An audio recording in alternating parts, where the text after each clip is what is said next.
benvingudes i benvinguts. Aquesta sessió està dedicada a l'obra de la Caroline Champetier, que ens acompanya. La Caroline és realitzadora i és directora de fotografia i avui sobretot ve en tant que directora de foto de la mà de l'ACE, que és l'Associació Espanyola de Directores i Directors de Fotografia, i gràcies també a la col·laboració de l'Ambaixada Francesa i de l'Institut Francès. La Caroline Champetier ha treballat amb nombrosos i nombroses cineastes, començant per la Chantal Akerman, el 1982 amb Toute une nuit, fins a Léos Carax, amb qui acaba de signar l'última pel·lícula, Annette. I entremig ha col·laborat amb Jacques Rivette, amb Jean Eustache, Jean Douillon, Jean-Luc Godard, Philippe Garrel, Arnaud Desplechin, Nobuhiro Suwa, Naomi Kawase, Amos Gitaï, Barbet Schroeder i entre molts altres, entre els quals per descomptat també entra amb Xavier Beauvoir, de qui veurem avui la pel·lícula Les Gardiens. I ens acompanya també la Núria Roldós, que és la vicepresidenta de la ACE, amb qui porten fent un tour amb la Caroline, juntament també amb l'Elisabet Prandi, que després també s'afegirà aquí a la taula per Madrid, presentant diverses masterclass, diverses sessions, mostrant pel·lícules amb les quals la Carolina ha treballat durant tots aquests anys. Ahir també van estar fent una taula rodona amb dones visuals i avui tenim la sort de tenir-la aquí a la Filmoteca. No m'allargo, la pel·lícula és llarga, però sobretot el que és interessant és que després l'Elisabet Prandi i la Caroline tornaran aquí a la taula per poder parlar d'aquesta pel·lícula, de l'obra de la Caroline Champetier i també de les relacions que manté amb el treball de Néstor Almendros. Així que merci beaucoup, Caroline, moltes gràcies, Núria, i us passo la paraula. Sí. Hola, bona tarda. Sí, jo simplement volia dir que sí, soc la vicepresident d'AEC, que és l'Associació de Directores i Directors, l'Associació Espanyola de Directores i Directors de Fotografia. Aquesta sessió està marcada dintre del que és el Microsalón, que és un esdeveniment que nosaltres organitzem cada any, que d'alguna manera celebrem i potenciem o volem donar visibilitat a el que és la direcció de fotografia. I en el Microsalón, diguéssim, igualment celebrem tota la tecnologia i també la part artística de la nostra feina. I dintre de totes les coses que fem durant l'any, una de les coses era invitar aquesta estupenda directora de fotografia i què millor d'una directora de fotografia amb una àmplia experiència com té de fer les xarles i que ens inspiri a tots, que ella és una inspiració d'això. Doncs gràcies a vosaltres també a la Filmoteca, thank you for coming, i disfruteu la pel·lícula, que és el que es tracta, no?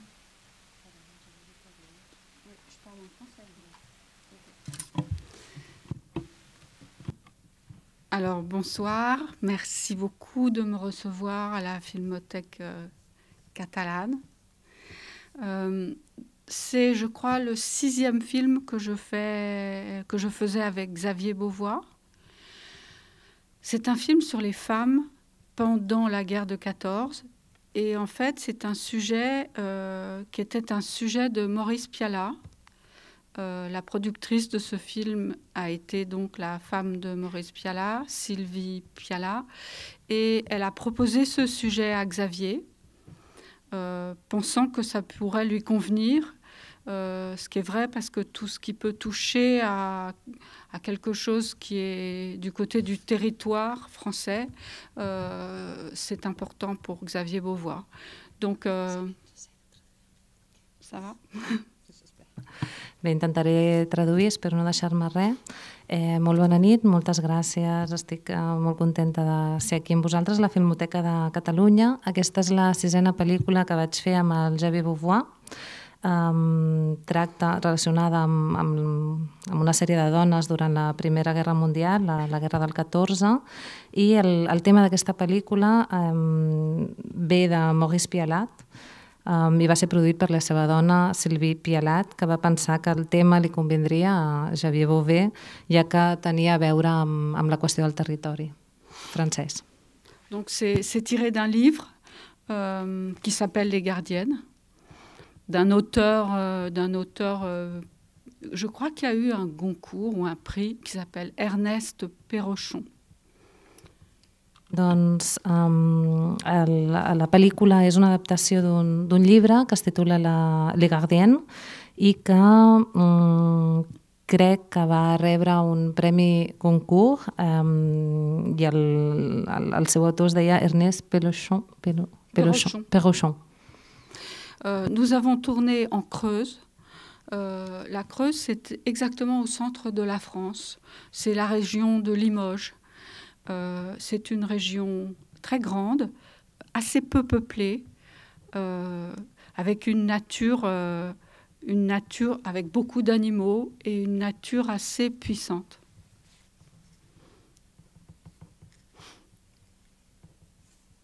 La pel·lícula la vam rodar a la Creuse, que és una regió situada al centre de França, a Limoges. És una regió molt gran i molt poc poblada, amb una natura molt potent i plena d'animals. Nous avons reconstruit une ferme avec vous verrez quelques détails qui ne sont pas exactement d'époque. Par exemple, le bleu des volets, qui est un bleu qui me semblait important pour donner de la vie à cette énorme bâtisse. Et puis, il y a un personnage, vous verrez, qui pour moi était un personnage qui venait directement du cinéma de Jean Renoir, et même peut-être des toiles d'Auguste Renoir.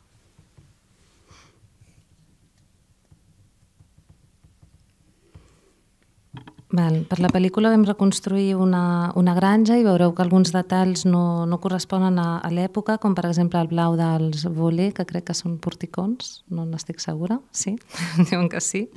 És un detall que em semblava particularment important i veureu també que hi ha un personatge que ve directament del cinema de Jean Renoir i també fins i tot de les pintures de l'Auguste Renoir. Voilà. Je voudrais remercier toutes mes collègues espagnols qui m'ont magnifiquement accueilli à Madrid et ici à Barcelone. Et voilà, c'était un moment très agréable et très étonnant pour moi de voir des femmes qui prennent en main autant de choses et leur destin. Tradueixo per qui no ho hagi entès.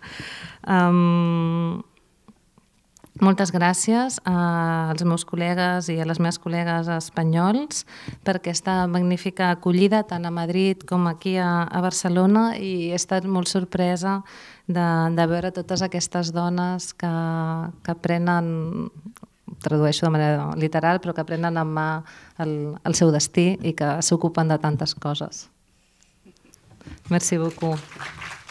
I repeteixo, us convidem a que us quedeu després de la projecció per seguir amb una petita conversa. Estem aquí després de veure aquesta bonica pel·lícula de paisatges, de rostres, de mirades. Aleshores tenim una mitja horeta i jo crec que Caroline està esperant les vostres preguntes.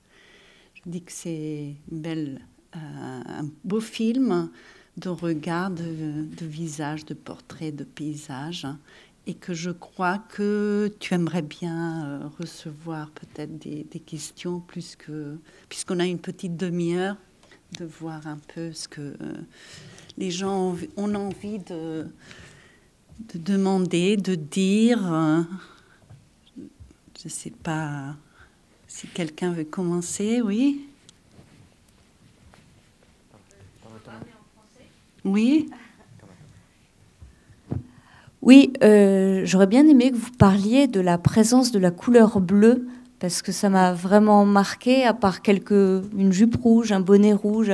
Il y a vraiment une grande présence de la couleur bleue, pas seulement les volets, mais aussi au niveau des vêtements. Alors, est-ce que c'est purement un choix esthétique ou bien est-ce que c'est par rapport à la couleur bleu horizon des uniformes, des poilus? Voilà, j'aimerais j'ai de la curiosité par rapport à ce choix. Merci.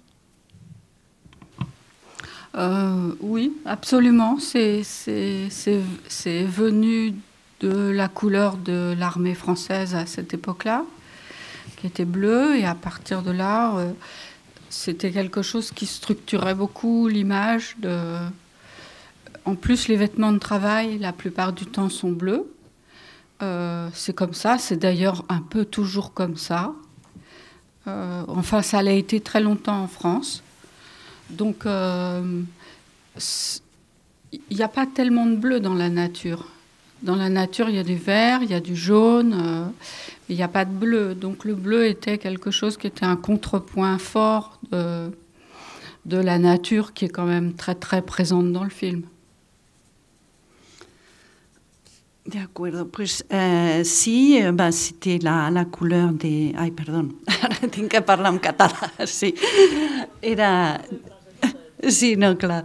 Aleshores, doncs sí, era la color aquesta blava, era la color dels soldats i de l'armada francesa d'aquell moment, i també les vestimentes de feina de la casa també eren d'aquest color. Aleshores, també a la natura no acostuma a haver-hi el blau, i aleshores doncs, es va pensar que podria ser un contrapunt interessant.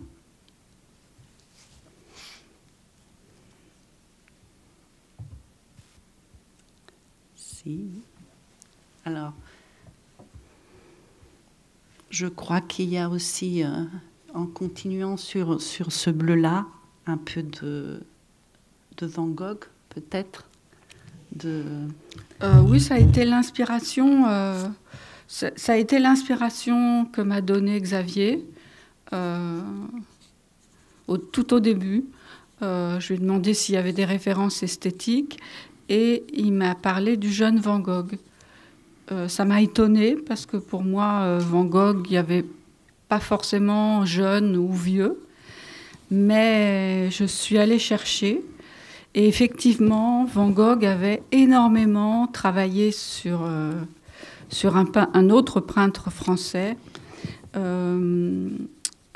est Millet, qui est un peintre de la paysannerie française. Et c'est extraordinaire parce qu'il y a certains tableaux de Van Gogh qui sont des reproductions exactes de Millet, mais avec des couleurs, je dirais, modernes, très différentes de Millet.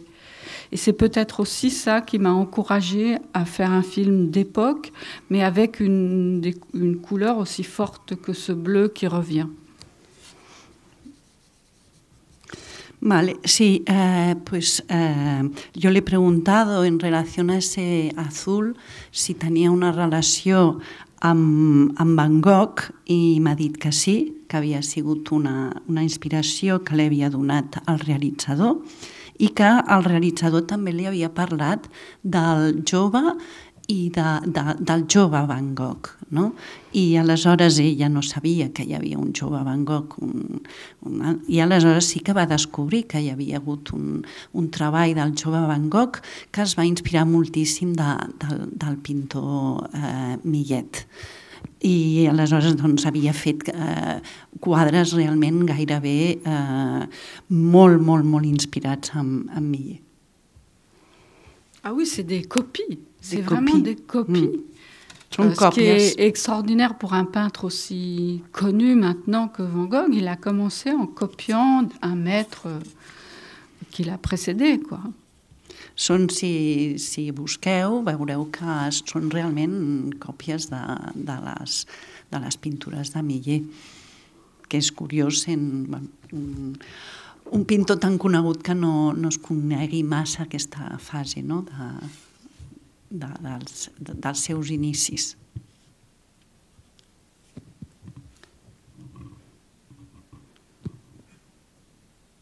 En fait, s'il y a quelque chose de moderne dans l'image, c'est la couleur, oui, effectivement. C'est d'avoir souhaité que la couleur soit, que ce soit le jaune des blés ou les bleus ou ou même parfois certains vers, que ce soit quelque chose de fort, qui ne soit pas atténué comme souvent ça peut l'être dans les films d'époque. Sí, si hi ha algo modern, si hi ha algo modern en aquesta pel·lícula, doncs són els colors, aquests blaus, aquests grocs, aquests verds, i que potser és la diferència que hi ha en pel·lícules molt sovint d'època que queden els colors com molt apastelats.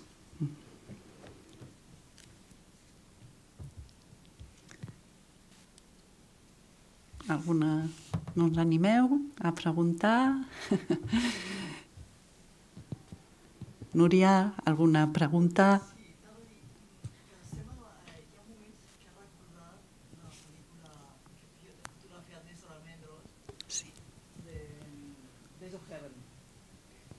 Bueno, que hi ha moments que m'han recordat, no? Aquests moments en què estan la gent al camp, aquests planos curts, aquests travelling que ha fet, planos curts en les cares dels treballadors i tal del camp. Bueno, en fi, que m'ha recordat, no sé, va ser un moment d'inspiració o si va tindre alguna cosa a veure la pel·lícula aquesta, li va inspirar?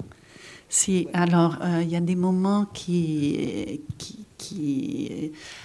où on voit un peu l'inspiration de Nestor Almendros. Oui, oui. C'est sûr que Days of Heaven, c'est une référence pour tous les directeurs photos quand ils tournent la nature. Et donc oui, évidemment. Et surtout, c'est un choix des horaires constants, c'est-à-dire que certaines scènes soient tournées à certains horaires. En fait, à part une ou deux scènes que j'ai fait seule avec mon équipe, la plupart du temps, ce sont des fins de jour que je passe en aube. Parce que le metteur en scène arrivait tous les jours vers 11h. Et donc, on pouvait tourner jusqu'à parfois 21h. Et donc, presque tous les jours, j'avais des fins de jour. Et je pouvais placer des plans ou des séquences à ces moments-là. Sí, evidentment és un gran referent, però que és un gran referent Days of Heaven de la fotografia de Néstor Almendros per tots els directors de fotografia quan fem natura i llum natural. Aleshores, ella en el rodatge moltes coses les feien escollint aquest moment necessari dintre del dia, i com el realitzador arribava a les 11 del matí, doncs tenien temps d'allargar el rodatge fins a la posta del sol, i moltes seqüències fins i tot sent com se diu, sortides de sol en el guió, doncs es rodaven a aquesta hora de les postes de sol.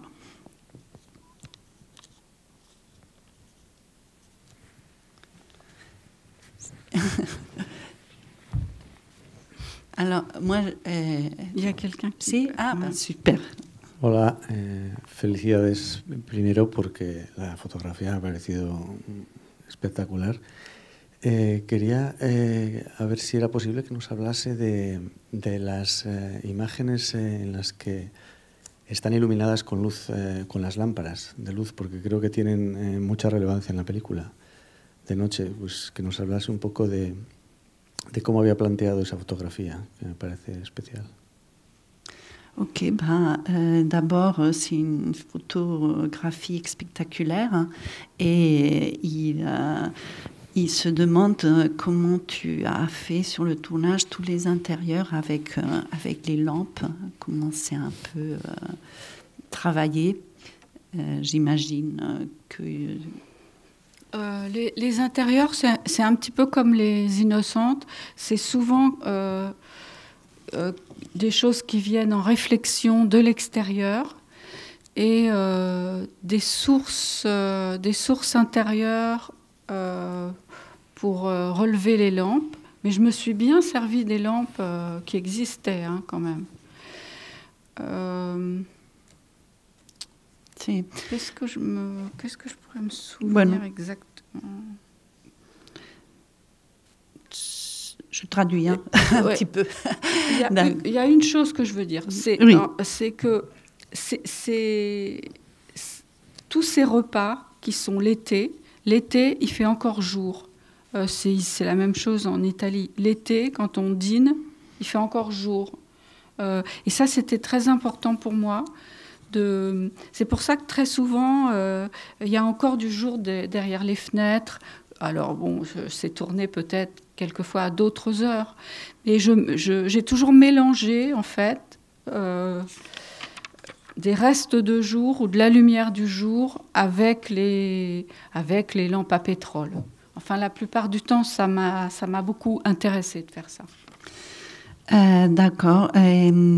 Els interiors els tracta una mica com la pel·lícula Les Innocentes. És a dir, que en principi fa rebotar grans projectors que entren per les finestres sent una llum molt suau. No? Aleshores, en aquesta pel·lícula fa servir realment aquestes làmpades que es veuen, però jugant amb aquestes entrades també de la llum exterior, perquè normalment a l'hora del sopar a França encara és de dia. Val? És una mica com a Itàlia, que sopa d'hora, però és veritat que entra aquesta llum del dia. No? Aleshores, una mica el treball d'aquesta llum del dia real o reproduïda amb aquestes llums ja que són les llums que veiem en el decorat. Et je dois rajouter que j'ai eu la chance d'avoir des très très belles optiques. J'ai eu des optiques de série G de Panavision. Il y a 10 ou 12 séries de série G dans le monde. Et pour moi, ça a été un grand privilège de pouvoir travailler avec ces optiques. A nivell tècnic, va tindre la sort de treballar amb unes sèries d'òptiques, les sèries G de Panavision, que només n'hi ha 12 a tot el món, i que és un gran privilegi haver pogut treballar i una gran sort. Que això es veu, no?, a la imatge. Ça se voit sur les visages, quoi. Oui. C'est très, très... Sur les visages, ils ont une façon de... Sobre els rostres es veu molt, no?, aquesta qualitat òptica.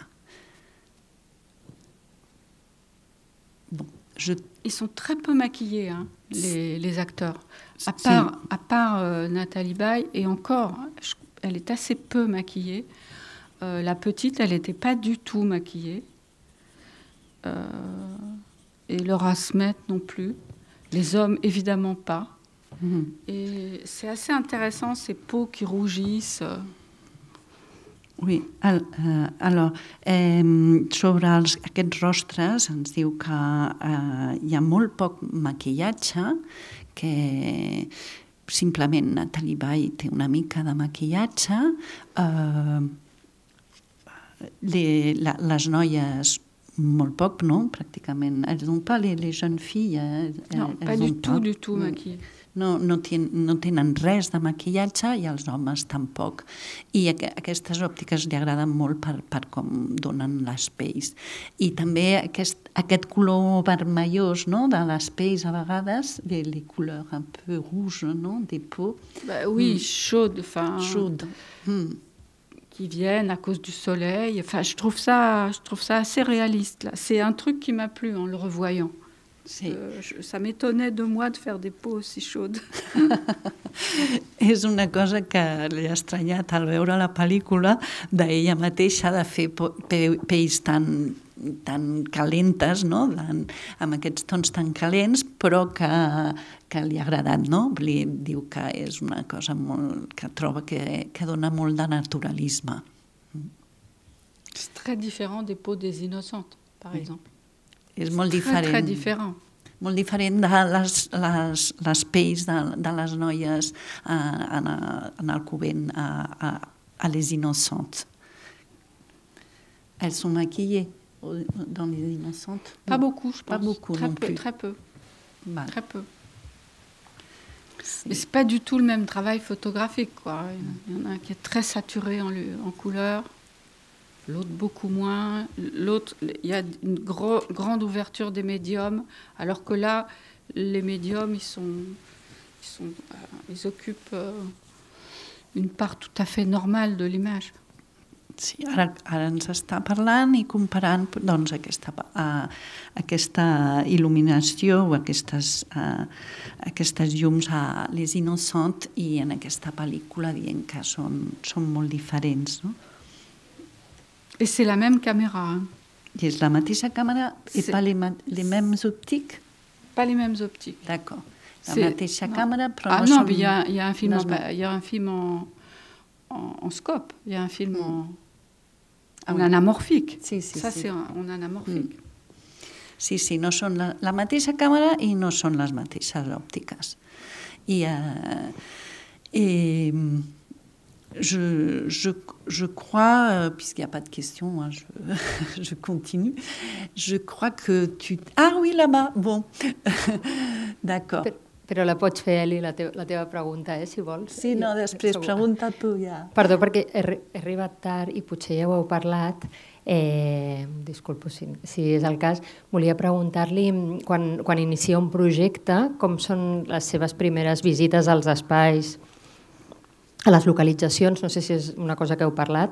No. I també li volia fer una pregunta molt específica, però potser queda una mica fora de lloc, en particular en relació a Elle pour moi, i tota l'experimentació molt pròpia de Godard, no? I en aquell moment sobre realment com les tries, no? Òptiques i visuals, amb la profunditat de camp, el diafragma, l'enfocament, etc., que va suposar també per ella com fer aquesta pel·lícula. Gràcies. Ok, alors c'est deux questions. On commence par la première. C'est par rapport à comment tu as repéré pour ce film, quel a été le travail au niveau du repérage pour le film. Très long. On a commencé, je crois qu'on a commencé à tourner en juillet. Et il y a des plans, on peut les voir dans le film, il y a des plans qui ont été faits au printemps. Et ces plans de printemps, c'est souvent les plans qui marquent les saisons. Donc j'ai dû commencer à aller faire des plans sur le site 2 ou 3 mois avant. Et je suis revenue très très souvent pour voir le décor évoluer et puis pour comprendre la course solaire. Donc oui, il y a eu des repérages assez longs et très précis. Val, aleshores, les localitzacions van ser molt llargues, van començar al juliol. També hi ha plans que estan rodats a la primavera, que són plans que estan muntats i que representen una mica el pas del temps, i va anar molt sovint a localitzar i a veure una mica doncs, tota la curva solar, i estudiar molt el paisatge. És que sabeu francès, si em deixo alguna cosa, m'ho dieu. Je dis que si j'oublie quelque chose, ceux qui parlent français, ils me le disent. També era, perdó, en general, en relació quan aborda un projecte nou, no? Com encara, o què requereix, què demana, no? De temps als espais, de coneixement dels espais, com aborda, no? Els projectes en relació als espais. Més en general, sí. Plus en général, comment tu abordes les projets au niveau des repérages, non? De la préparation des repérages, c'est ça? Oui, connaître les lieux, les lumières. Très longtemps avant, c'est très important pour moi de très bien connaître l'endroit où on va tourner. Donc ça peut m'arriver même de rester donc, des journées entières, voir comment la lumière évolue dans un lieu. Et après, assez vite, c'est de choisir du matériel pour faire le film. Chaque film a une liste de matériel différente. C'est une équation compliquée entre le rendu qu'on cherche, l'argent qu'on a, la légèreté dont on a besoin. Là, par exemple, j'avais pas besoin d'être légère parce que Beauvois, c'est quelqu'un qui fait des travelling et des plans fixes. Donc, je pouvais prendre cette caméra Sony F65, dont je trouve le capteur... c'est un capteur standard, donc je ne sais plus si je l'utiliserai maintenant, mais dont je trouvais le capteur très, très performant. Val.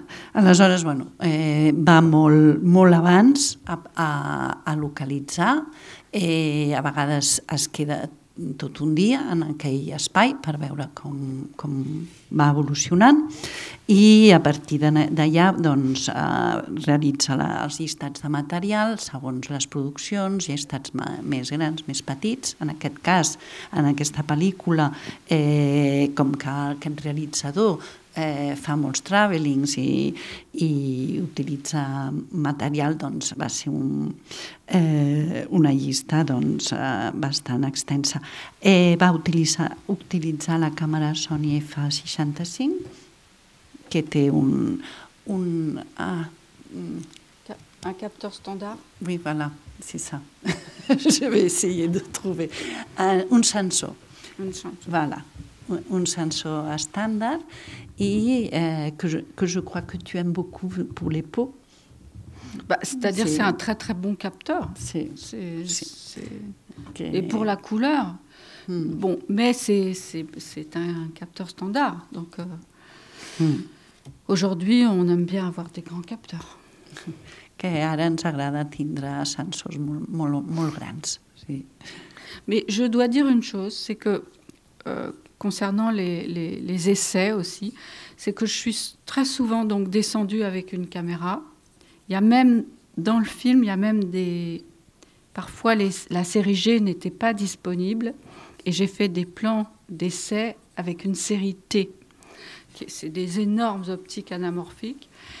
Et j'apportais ça au laboratoire et j'ai beaucoup poussé la personne qui développe le RAW à construire un espace couleur qui me convienne et qui convienne au film. Et comme on a eu beaucoup de temps avant le film, 3 mois, j'ai vu les progrès qu'il a fait de développement et je pense que ça apporte énormément au film. C'est quelqu'un qui a son propre espace couleur, donc qui code, qui calcule. Et là, il a vraiment travaillé un espace couleur pour ce film. Ok.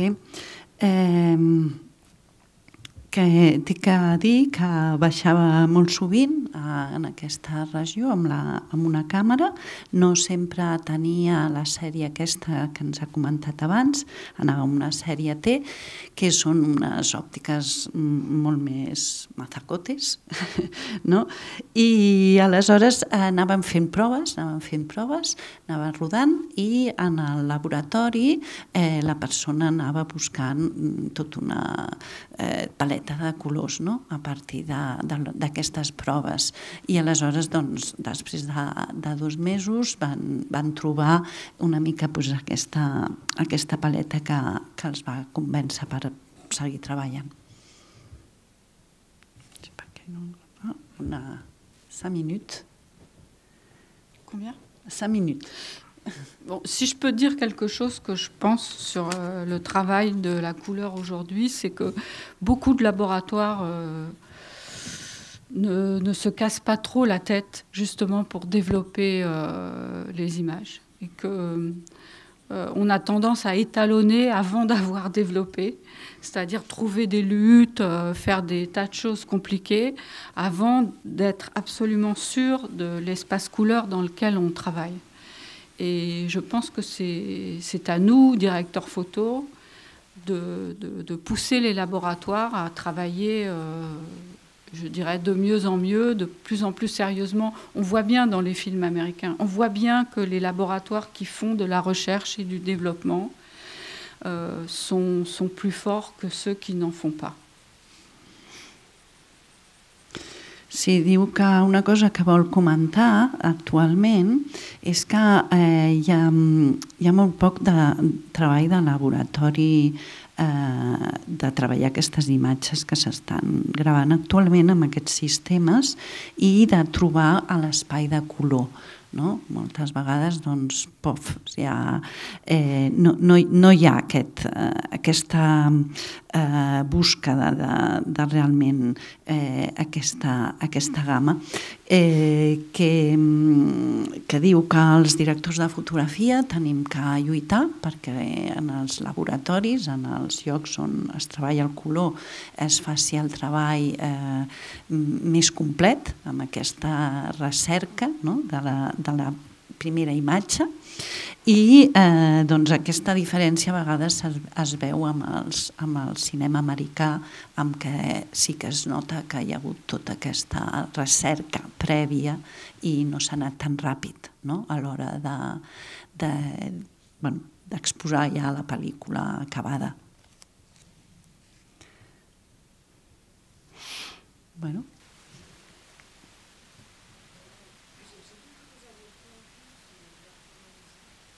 Oui.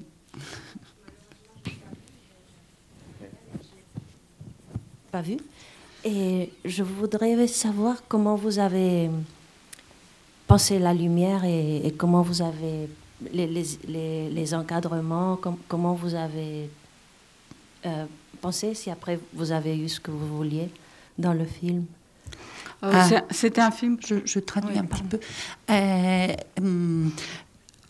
Caroline també és realitzadora i va realitzar una pel·lícula que és preciosa, que és Berthe Morisot, que és difícil de trobar, a veure si es podria, perquè val molt la pena. Bueno, això ho afegeixo jo, I aleshores elle demande un peu com està plantejada, no, la pel·lícula. C'était un film pour la télévision déjà, donc c'est un film qui avait un budget qui était assez serré et j'ai souhaité le faire en Super 16 parce que c'était important pour moi qu'un film sur la peinture, je le fasse avec un élément qui soit pas digital. Et du coup, voilà, je suis assez contente du film. Je suis surtout contente d'avoir rencontré Berthe Morisot et d'avoir travaillé sur cette peintre. Par là même d'avoir travaillé sur Manet, parce qu'elle était très proche de Édouard Manet, puisqu'elle a épousé son frère et elle a posé pour Édouard Manet. Voilà, c'est un travail... Sí, és una pel·lícula per televisió, no?, d'encàrrec, i aleshores tenia el pressupost que tenia, va decidir rodar amb Super 16 i està molt contenta d'haver fet aquesta pel·lícula, d'haver conegut també a Manet i doncs Berthe Morisot es va casar amb el germà de Manet i doncs està bastant satisfaite de la película. Je trouve que c'est un très beau film. Ce qui m'a frappé, ce que j'ai beaucoup aimé, c'est filmer les toiles de Manet. Et comme c'est des toiles grandes et que les personnages sont ils ont presque une taille normale d'être humain, j'avais l'impression que c'était des personnages qui venaient en plus dans le film. Et ça, c'était très étonnant. Sí, va tindre la impressió que jugant amb els quadres de Manet que era com afegir uns personatges, perquè les quadres que són molt grans, no? Hi havia aquests grans personatges que estaven molt presents, no? I que formaven part de la pel·lícula. Et tu as joué avec des toiles aussi, oui, non? Parce que quelquefois c'est tellement présent qu'il fallait sí. Les pousser un peu. Aleshores, en algun moment en què surt al taller del Manet, amb aquells quadres enormes, doncs es trobava que no tenia només a 2 actors, no? Tenia molts actors, i aleshores ficava unes teles per sobre dels quadres perquè no agafessin tanta presència aquests personatges dels quadres.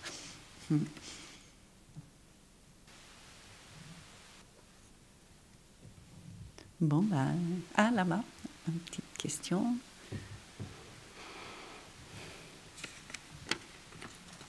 Hola.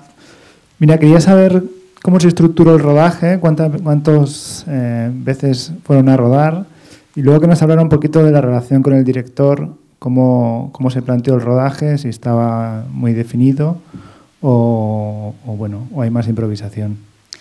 Vale. Il demande un peu au niveau de production, non? Un peu le planning, non? Comment il a été structuré, et quel était ton rapport avec le directeur, s'il y a eu des choses improvisées, si c'était très... Non, c'est un metteur en scène que je connais très bien, c'est mon 6e film avec lui. C'est quelqu'un, d'ailleurs on le voit dans le film, c'est quelqu'un dont le rythme est assez lent. Et après, les négociations pour les heures de tournage, etc., je le fais avec l'assistant, je ne le fais pas avec le metteur en scène. Donc les rapports que j'ai avec le metteur en scène, c'est des rapports de mise en scène et de mise en place. De mise en place et de mise en scène. Vale. Coneix molt el director. Aquesta és la 6a pel·lícula que fa amb ell. Sap perfectament que el ritme d'aquest director és molt lent i que es coneixen molt. I aleshores el que sí que fa és més a nivell d'estructura, de planificació, treballar amb l'ajudant de direcció. I, evidentment, amb el director es dedicarà més a tot el que sigui la mise en scène, no? La direcció.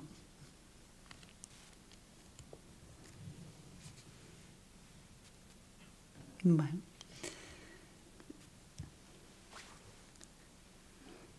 Bon, moi, je redis que j'adore les visages,